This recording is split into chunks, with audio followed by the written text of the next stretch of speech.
Assalamualaikum warahmatullahi wabarakatuh. Alhamdulillahirabbil wassalatu wassalamu ala asyrafil anbiya'i wal mursalin wa ala alihi washabihi ajmain amma ba'du.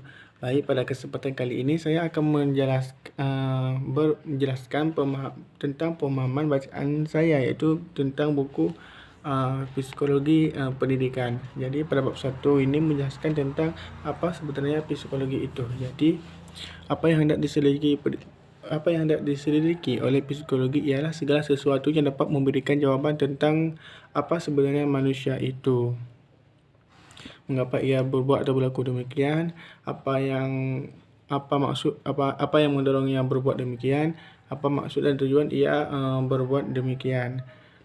Dengan singkat dapat saya katakan bahawa psikologi ini adalah ilmu yang mempelajari tentang tingkah laku manusia.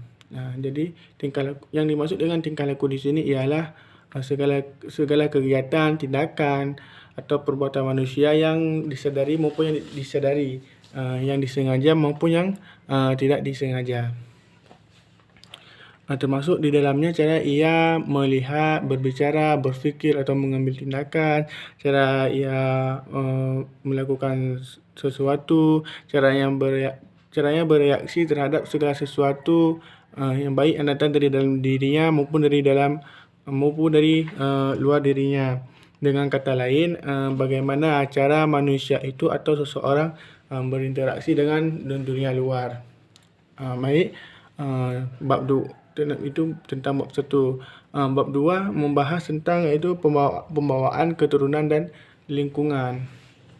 Mungkin kita sering mendengar pertanyaan tentang perkembangan manusia itu tergantung kepada pembawaan ataukah kepada lingkungan. Jadi dalam buku ini dibahas ada beberapa pendapat, iaitu yang pertama tentang aliran nativisme. Aliran ini berpendapat bahawa dalam segala perkembangan manusia itu telah ditentukan oleh faktor-faktor yang dibawa sejak lahir. Jadi pembawaan yang telah terdapat pada waktu dilahirkan itulah yang menentukan hasil perkembangannya. Dan yang kedua iaitu ada aliran empirisme. Jadi aliran ini mempunyai pendapat yang berlawanan dengan kaum nativisme. Jadi mereka berpendapat bahawa dalam perkembangan anak menjadi manusia dewasa itu sama sekali ditentukan oleh lingkungan atau oleh pendidikan dan pengalaman yang diterimanya sejak kecil. Jadi manusia itu dapat dididik menjadi apa saja, baik ke arah yang baik maupun ke arah yang buruk. Menurut kehendak lingkungan atau pendidikannya. Jadi umumnya orang sekarang mengakui adanya pengaruh dari keduanya, iaitu pengaruh dari pembawaan dan pengaruh dari lingkungan. Jadi suatu pembawaan itu tidak akan mencapai perkembangan jika tidak dipengaruhi oleh lingkungan. Jadi di samping itu, orang sependapat pula bahawa dalam batas yang tertentu kita dilahirkan dengan membawa intelijensi. Kita katakan dalam batas-batas yang tertentu karena sepanjang pengetahuan kita tahu bahawa intelijensi itu dapat kita kembangkan.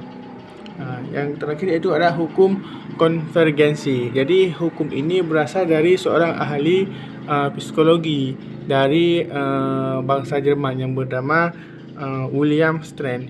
Ia berpendapat bahawa pembawaan dan lingkungan itu kedua-duanya dapat menentukan perkembangan manusia.